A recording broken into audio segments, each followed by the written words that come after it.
And we continue now with our Great American Panel. All right, the debate over enhanced interrogations continues. What's frustrating to me more than any one issue is the fact that they are selectively disclosing only what we're doing, which I think is really stupid. But not only that, they're not telling the American people how effective this has been. Now, you worked on a show that was the #1 mob show, and I honestly never missed an episode. I watched every one. If I missed it, I would watch it later. Thank you.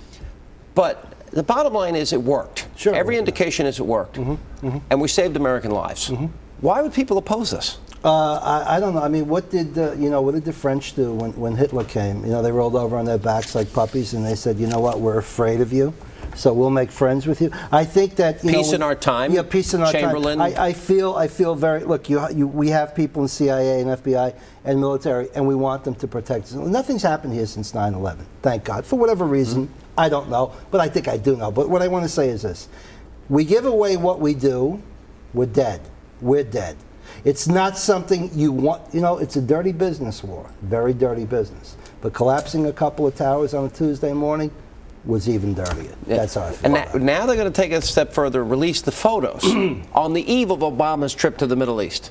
Well, they don't need to do that, and these memos should not have been released in the first place, because what's the purpose of having a secret intelligence agency if you're going to release the secrets? And why are Democrats and liberals and the ACLU mad at those going after the terrorists? They should be mad at the terrorists. And for Obama to satisfy the ACLU and his base, they're going to regret it, because a lot of Democrats are going to have to fess up to what they knew back then. And if it was okay then with no objections, it should be okay now. Well, not only apparently did Nancy Pelosi not object, but she supported it, although she's denying it now to appeal to her political base. I would have to agree with Alice, and I would have to say that it seems to me that the case that these particular techniques worked in a significant way is not unambiguous. I would like to see what we are presented with. But even if it turned out that none of this stuff worked, even if it did, we don't need to have a special panel right now. We don't have to be dealing with this right now. It's really just about kicking people in the teeth out of some sort of childish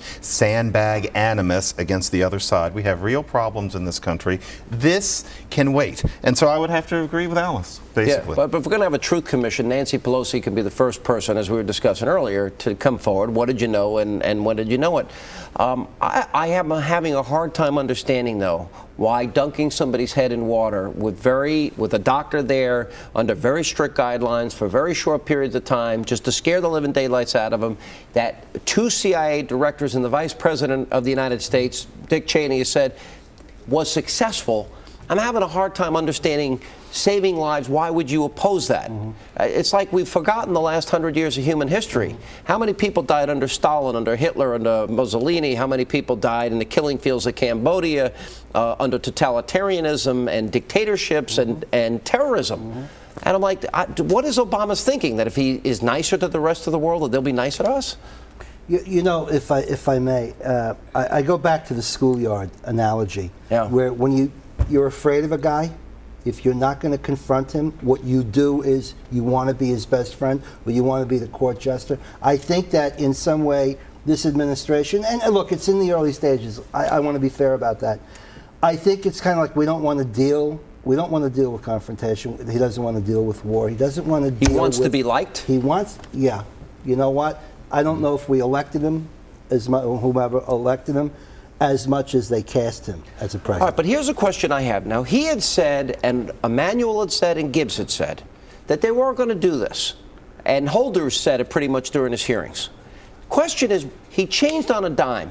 2 days after he said he wouldn't do it. Sure. I want to know who told him to change his mind, because that's the person that's running the country. It's not Barack Obama. Well, I don't think he ever had his mind down that road anyway. Good question, right? Absolutely. I want to know who the guy is that told him to change his mind. Who is that person? Because that person's the president, not this guy. Right. Well, here he goes speaking to the CIA. He says, hey, guys, I have your back. And then he stabs them in the back by releasing this information, and it just makes us weak. It makes us very vulnerable, and he's leading himself down a dangerous path that he really doesn't need to be going down. You know, I think unfortunately, I'm for Obama. I voted for him, but I do think that he and his people don't completely understand the nature of hatred in this world, and the fact that it can be utterly incoherent and implacable. And the sad thing is that I think that something really hideous might have to happen before they fully understand. Do you regret voting for him? I do not. It's too early to regret voting He is for him weakening this country. I think he's emboldening our enemies, and he's destroying our economy. But on that happy note, we'll end the segment. Guys, thanks for being with us.